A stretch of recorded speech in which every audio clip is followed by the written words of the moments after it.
po sa ating lahat.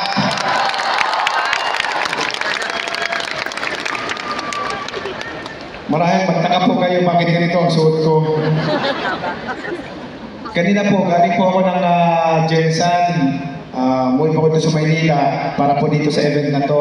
Dumating po ako 12:30. And then parang akong lalagnatin. Talagang masama yung pakiramdam ko. Tapos pinahinga ko, tinulog ko. And then nagising ako. Medyo bumumuti siya. And then ang lakas na ulan doon sa Makati. And then sabi ko baka hindi ako abot pagka mag-4 wheels ako dahil grabe traffic, wala nang galawan. So ang ginawa ko po, nagmotor po ako, kaya ako nagkaganito. Nagmotor po ako para makaabot dito kasi kung nag-4 wheels po ako, baka 4 hours yun, baka mamaya pang alas 12 ako darating dito. Kaya ako nagkaganito. So ako po ay ito po yung mga choirs namin sa church namin sa The Word for the Women's Day International sa Jinsan. Nag-start po ako nung 2012 Bible study. Ako lang po nun yung talagang that time ako lang po yung Christian, like Christian na tumanggap kay Jesus na naging born-again Christian. Mga kasama ko, all is Catholic, like that.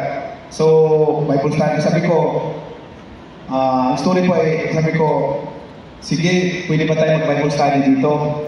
Sabi na, pero hindi tayo sabi ko siya na, hindi tayo mag-uusap ng religion. Kasi pag religion pag-usapan natin, divided tayo. Iba-iba yung natin. So, mag-Bible study lang tayo, and then, naniwala naman tayo sa Bible, di ba? Sabi na, yes, naniwala kami sa Bible. So, nag-Bible study kami, and then, God is good.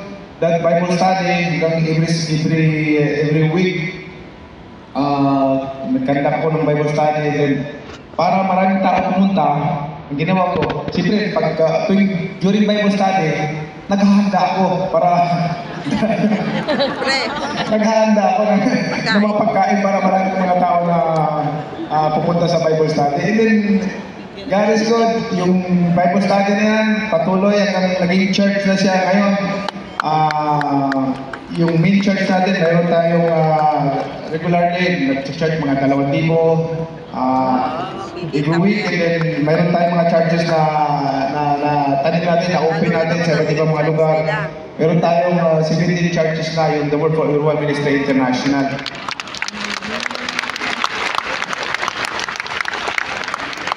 At since then, doon ko po unti-unti nalaman yung meaning of life. Why we are here in this world. Bakit tayo nandito? Bakit ang tao nandito sa mundo? Hindi tayo nandito para sa sarili natin. Hindi tayo nandito para magpakasawa tayo sa anumang gusto natin gawin. Nandito tayo sa mundo for a purpose. We have to remember that. Kailangan na lagi natin itanim sa isipan natin, sa puso natin, na nandito tayo, it's because of God's goodness, of God's mercy. Nandito tayo is to appreciate God's creation.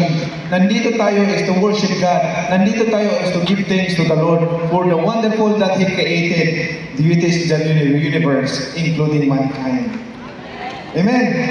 Kaya po ang purpose natin, so that when God called us, give us conviction and drawing us to His Son, Jesus Christ. Because we know there's no other way of salvation only through Jesus Christ. Kaya namin may kasabihan kami sa Bisaya, ayaw pag tutugaw kamatay, wala pa kay Jesus Christ sa iyong kinabuhi. Kaya may impero na ka. At so, huwag ka munang mamatay hanggat wala ka pang Jesus Christ sa buhay mo kasi imposible pupunta ka sa langit. Kasi sabi ni Jesus Christ, I am the way, the truth, and the life. No one comes to the Father except through me. So, we should remember that. I know most of the audience here are Christian, believing Jesus Christ. So, we should understand that we have a great responsibility being a follower of Jesus Christ. So, it's like talents of gold. It's the talents of gold that God gave us to us. Kung depende sa sitwasyon mo, sa situation mo, like me, I consider myself that I received the 5 talents of gold. So that talents of gold, I have to maximize and bring more souls to the kingdom of God. It depends on your situation when God called you to His kingdom. Like, kung ikaw ay katulong, then yung mga katulong, yung mga nasasakupan mo, mga kasama mo, pwede mong isuwirin sila para madala mo sa kaharian ng Panginoon. At pagdating ng panahon, when God appears the second time, sabihin sa'yo, well done, good and faithful servant. Come, enter to my paradise. Ang sarap marinig sa Panginoon na well done, good and faithful servant. But, gusto kong ikwento sa inyo, paano ba ako naging Paano ba ako naging born again? Paano ko ba tinanggap si Jesus Christ? Alam niyo po, for how many years? Starting siguro 2004. Maraming siyempre ako po ay talagang devoted sa ibang paniniwala. 2004, ang dami nagpa-Bible study sa akin, school winning, marami mga pastor pupunta doon, nagdalang Bible ganyan, tapos nagregaluhan ako ng Bible. Okay lang, kasi sabi ko, naniwala ako ng Bible, but eto, I'm a godly person, like, nagpupunta ako sa simbahan every Sunday, tapos minsan sa pag Friday, nagsisilip ako ng kandila, ganun yung mga yung ginagawa ko na talagang, tapos suot ko palagi yung rosary. Isa sa rosary, mayroon pa ako nitong ripulto nga sa bulsa na Santo Niño, para sigurado. Ganun pakiramdam ko na araw. And then, sa dami nagbabay mo sa akin, ang isip ko, ay, godly naman ako eh. Lagi ako sa simbahan, talo ko pa kayo pagdating sa pagsisimba sa Panginoon dahil many times ako a week pupunta sa simbahan, nagsisindi ako ng kandila, nagpipray ako, nagro-rosary ako. And then, yun po yung time na yun na ang daming pupunta sa akin na mga pastor, kahit sino, pina-Bible study ako. And then, lumipas yung ilang taon ganyan. Siguro, that time na, 2008, 2009 na, pakunti yung mga nagbabible study susulirin sa akin kasi parang hindi ako matatablan dahil siyempre devoted po talaga ako na pero ang pinakamaganda yan, nagpapasalamat ako sa mami ko, Mami D, na itinanim sa isipan namin na without God, we are nothing. No? Whether we believe that this is right or not, hindi ba basta kailangan importante sa bata, matanim sa isipan nila na may Panginoon. And then, tinanim sa pag hindi kayo magdasal, wala kayong Panginoon sa buhay, parang wala, useless sa buhay mo. So yun tinanim sa amin ng si Mami D, grabe, stricto masyado magdisiplina sa amin. Pag sinabing ganitong oras, pag lumpas ka kahit 1 minuto, palo ka na. Basta kailangan may oras kang binabantayan pagdating ng alas 6, kailangan na sa bahay ka na. Kasi pag lumpas ka ng kahit 1 minuto, palo ka na. So, ganun po kami didisiplina ng mami namin. So, pasalamat kami dahil may mami kami na gano'n, madisiplina sa. So, lumipas po yung panahon, siguro, yung mga pastor, nagsawa na siguro ng Bible study sa akin. Kasi, siyempre, nagpa-Bible study kami. Yung parang, umakakit din ako. Siyempre, nagniwala ako sa, dala ko laging yung rosary. But, the thing is, pag sa Sunday, pupunta po ako sa simbahan, nagsisimba ako. Pero, iniisip ko, pag Monday hanggang Saturday, lagi ako, nagkakasito ako, nagsasabong ako, and then, ang dami kong girlfriend noon. Ganun. Hindi ko na po sasabihin, basta marami lang.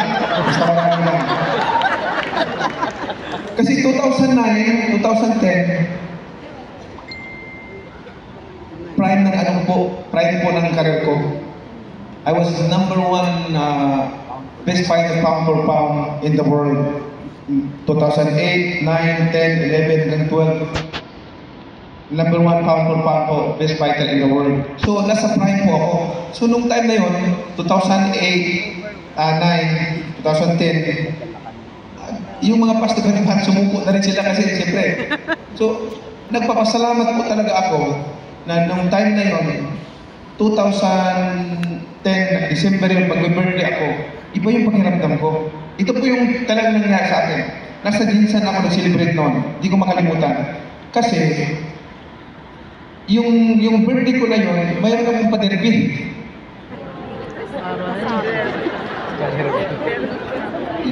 2000, hindi ko makalimutan, 2010, December 17, mayroon akong 7 cup derby. So, invitation, maraming invitation. So, pag ganun kasi, mga November pa lang, nag-invite ka na, November. So, pagdating ng December, iba na yung pakiramdam mo, parang ituloy ko ba o hindi? Parang hindi ko itutuloy, parang wala na akong gana magsabong, magsugal. Iba na, parang nag-change yung pakiramdam ko.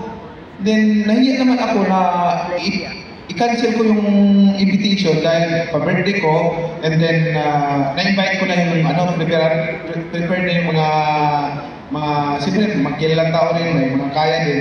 So, itinuloy ko na lang, pero nandoon ako sa sapunga, para akong wala yung presensya ko doon. Yung gano'n, ayaw ko dito. Tapos, papainumin nila ako, tikim lang ako, pero parang wala nang lasa yung alak. No, wala nang lasa yung alak, so parang ayaw ko na. And then, that time, after that, ng birthday ko, short. But before that birthday, that day, may tao nagsabi sa akin, hindi ko naman siya kilala. Sabi niya, pasensya ka na, hindi ako maka-attend sa birthday mo. One day, 2 days before my birthday, pasensya ka na, hindi ako maka-attend sa birthday mo kasi busy pa ako. Tapos binigyan niya ako ng regalo na hindi ko alam na Bible pala yun. So, ito lang, kaya may regalo na ako sa'yo, pero hindi na makaka-attend sa birthday mo kasi may lakad ako, may appointment ako. Hindi ko, salamat po, maraming salamat. Pero, sino ba yun? Hindi ko kilala. And then, ito na. Nangyari, sabi ko, hindi ko pinansin yung regalo niya. Lagi ko lang ito pa, ano lang ito, libro lang yata ito, libro, gano'n. So, nilagay ko lang doon. Alam nyo, pagdating ng tapos yung birthday ko, pagdating ng January, iba na yung pagtaas ng birthday ko, iba na yung pakiramdam ko. Sabi ko, ayaw ko nang magsugal, ayaw ko nang mag-inom. And then, naka-schedule ako nandun ako sa LA, pumunta ako ng LA. Nandun ako sa LA. Grabe yung experience ko na para bang feeling ko gusto ko na magpakamatay. Umabot ako sa ganun na gusto ko magpakamatay because I am not worthy in the sight of God. Parang nagsisisi ako, parang lahat ng maginawa kong kasalanan nag-flashback sa isipan ko. Lahat yung mga babae, sugal, inom, drunkenness. Kasi nung time na yun, may casino ako dyan sa Road Boulevard, may club ako, isa ako sa may-ari ng Hollywood Bar dyan sa Quezon City. Alam niyo, siguro na, didaanan niyo yun, yung Hollywood Bar dyan, malapit sa IBS and GMA na malaki. Isa ako sa may-ari niya nung araw. So, nung time na yun, nasa area ako, grabe, hindi ko alam na yun na pala yun, ang calling sa akin ng Panginoon. Pero gusto kong patayin ang sarili ko kasi hindi ako worth it. Nandun ako sa kwarto, ako lang kasi binabuksan ko yung bonus ng ano ko, baka may mahanap ako ng kutsilyo o baril. Gusto ko nang mag-iin yung dry life ko kasi iyak ko nang iyak. Sabi ko, Lord, I am not worthy in your presence. Mabuti pa, mamatay na lang ako because hindi ako karapat-dapat sa Panginoon. Useless ang buhay ko. Despite of all those things that you have given to me, you brought my family from nothing to something like, sabi ko ganun, tulungan ko yung mga magulang ko, naayos ko yung pamumuhay ko, pero ginagawa ko yung lahat ng mga kasalanan na nagawa ko. Grabe yung conviction na nangyari sa akin. And then, empty yung pakiramdam ko. Yun, nag-request ako ng Bible, tinawagan ko si Dayan. Dayan! Kilala niyo si Dayan Castillo, di ba? Dayan. Dayan. Si Dayan, nandito sa Pilipinas, ako nandun sa Los Angeles. Dayan, may kilala ka bang pastor? Sabi, ha? Bakit? Sabi ko, gusto ko mag-Bible study. Sabi niya, sige, maghanap ako. Matagal man nakahanap si Dayan. Kumbaga, yung balikan mo ako. Sabi ko, balikan mo ako. Sabi ko, ang ginawa ko, doon lang, nagtanong-tanong ko, sino bang may pastor dito? Sus, ang nangyari. Ito ang nangyari. Talaga, sabi ko, God is good all the time. Amen? Bakit? Ano nangyari? So, naghanap kami ng pastor, may pumunta, pastor, lalaki at saka babae, mga pastor at saka pastora. Yung pala, mga pastor di Kibuloy.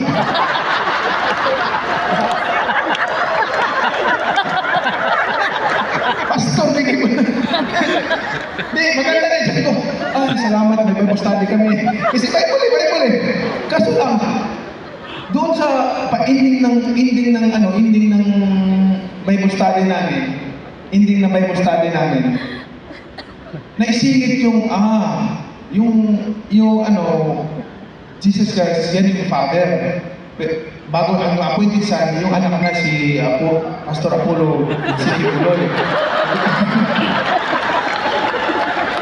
Ito ang maganda. Ito hindi ko makakalimutan ito. Ito ang maganda. Nung sinabi niya sa akin yan,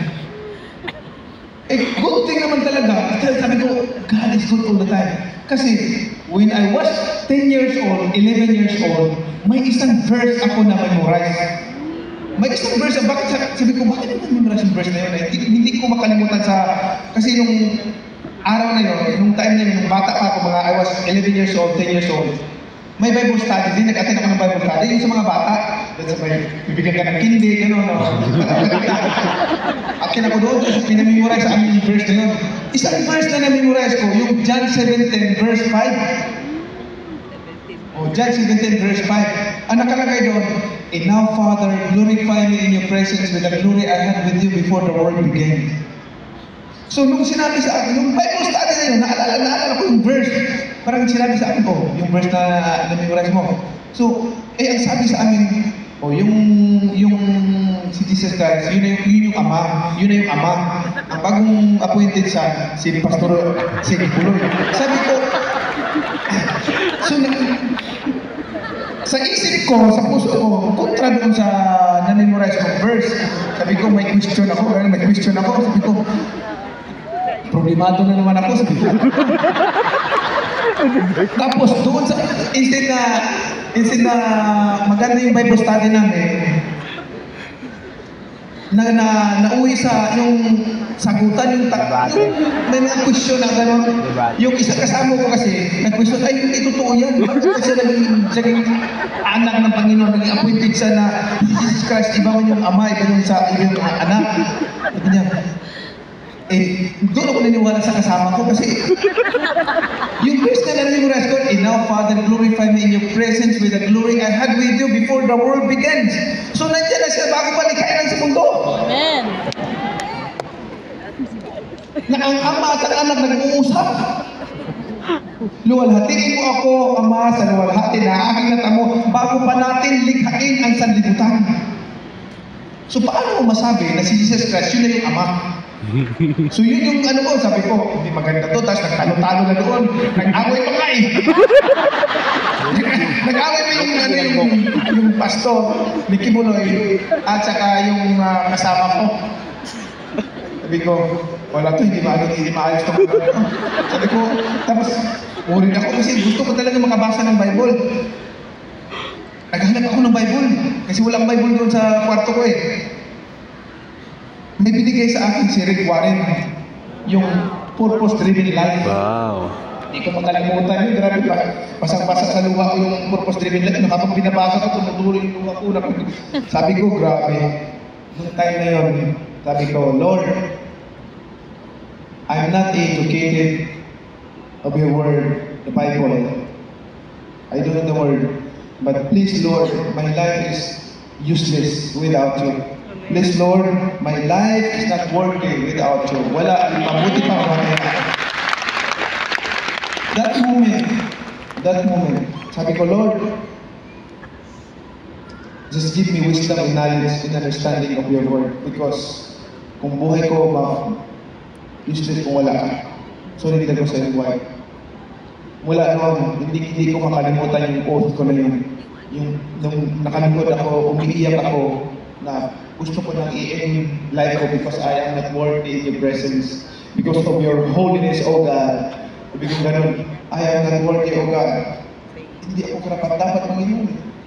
Magbanggit sa name mo, hindi ako worthy.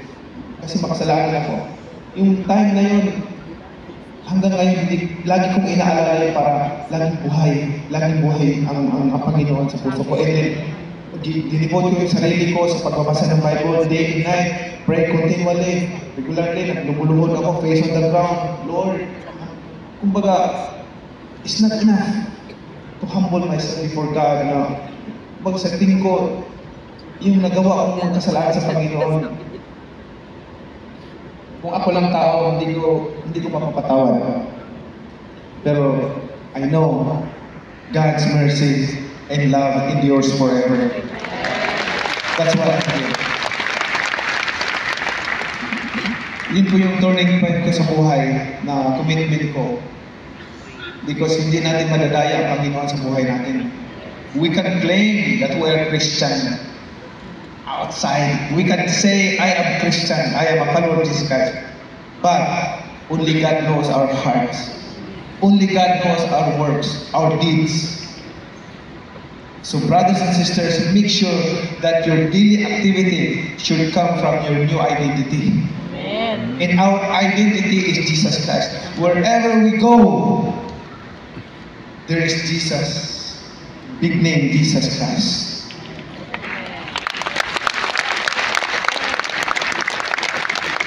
So when God called us to His service, His kingdom, sabi niya, make disciples of all, go and make disciples of all nations, baptizing them in the name of the Father, and of the Son, and of the Holy Spirit, and teaching them to obey everything I have commanded you, and surely I am with you always to the very end of the age. Us, make disciples. Kung ang sitwasyon mo ay isa kang janitor, kung ang sitwasyon mo ay isa kang teacher, kung ang sitwasyon mo ay isa kang driver, o isa kang taxi driver, kung ang sitwasyon mo ay isa kang nasa opisina, kung depende sa sitwasyon mo, kung ikaw ay isang popular na tao, depende sa talent sa goal na binigay sa ng Panginoon. Make sure na magdouble yan at makadala tayo ng kaluluwa sa kaharian ng Panginoon. So that when the Lord appear a second time, not to be seen, but to bring salvation to those who are waiting for Him. Sabihin niya sa atin, well done, good and faithful servant. Come, enter to my paradise. Ang sarap pakinggan. So yun po yun, yung commandments natin, make disciples of all nations, lahat tayo. Ang question ay, ilang taon na ba tayo naging Christian? Ilang taon na ba natin tinanggap si Jesus Christ at nabago yung buhay natin? At ang tanong, ilang kaluluwa na ba, ilang tao na ba ang nadala natin sa kaharian sa Panginoon at nagsiservisyo? Hanggang ngayon, patuloy nagservisyo at kinumit ang buhay sa Panginoon. Nasa ating sarili kung ilan na ba ang na-inspired sa buhay natin. Masaya ako, ay kwento ko lang sa inyo, sandali lang. Masaya ako kasi yung Bible study na yan, alam niyo yung mga Bible study na yun, may naging pastor, may naging pastora, doon sa Bible study namin ngayon. Ngayon, may mga church na rin sila. In fact, may mga, pag ma-anniversary nila, i-invite nila ako para maging speaker sa church nila. So, doon sa church nila, iba-iba. May may bakla doon na naging lalaki na, sabi niya, gusto ko na maging lalaki. Hindi ko bakit? Eh, tinamay mo, ginano mo yung binago mo sa sarili mo, yung postura mo. Hindi. Ngayon ko na naintindihan yung mahalaga ng buhay pala. Pag-create ka ng Panginoon lalaki, lalaki ka. Hindi ka pwedeng ano. Pag-create ka ng Panginoon na babae, babae ka. Diba? Amen?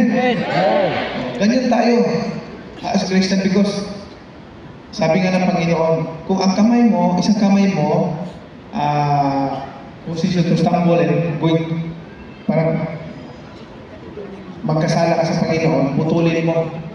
Mas mabuti pang wala kang isang kamay na pupunta ka sa langit kaysa may isang kumpleto yung kamay mo pero papunta ka naman sa hell. Ang buhay natin dito sa mundo, hindi porkit, paano naman kami, no? Paano ang Panginoon? Paano natin mapasaya ang Panginoon? Hindi yung katwiran na, paano lang kami? Naramdaman namin, yung feeling namin, paano naman kami? Mamahalan natin kayo. Panginoon, our God is love. So, therefore, naglalamahan there is a wrong love. May mali pagmamahalan. So, mag-ingat talaga tayo yan. Only God knows our hearts. Hindi tumitingin ang Panginoon. Hindi tumitingin ang Panginoon sa kung ano sasabihin natin, sa gawa natin, dito sa puso natin, nagbabase ang Panginoon. How you treat others, how you love others, yun po yung tungkulin natin. So, brothers and sisters, nagpapasalamat ako na isa ako sa nag-share the gospel tonight. I'm so blessed because God is good. Kanina lang, para ako lang natin, nanginginig ako, giniginaw ako, tapos sinipon ako ngayon, wala na yung sipon, parang ako. And you pray to God. God is good, He is faithful to answer your prayer. And kanina parang sinipon ako, singa na, tapos giniginaw ako, parang uubuhin. Ngayon, wala na. Hallelujah, hallelujah. God is good all the time, brothers and sisters. So, last word. Proverbs 12 verse 28. Lagi natin tatandaan. Sabi doon sa Bible, the Bible says, Proverbs 12 verse 28, in the way of righteousness there is life. Along that path is immortality. So, alam naman din, ang Panginoon nakakaalam sa mga gawa natin. So, kailangan totoo tayo sumusunod sa Panginoon. Make sure that our daily activities should come from our new identity, Jesus Christ. Maraming salamat po.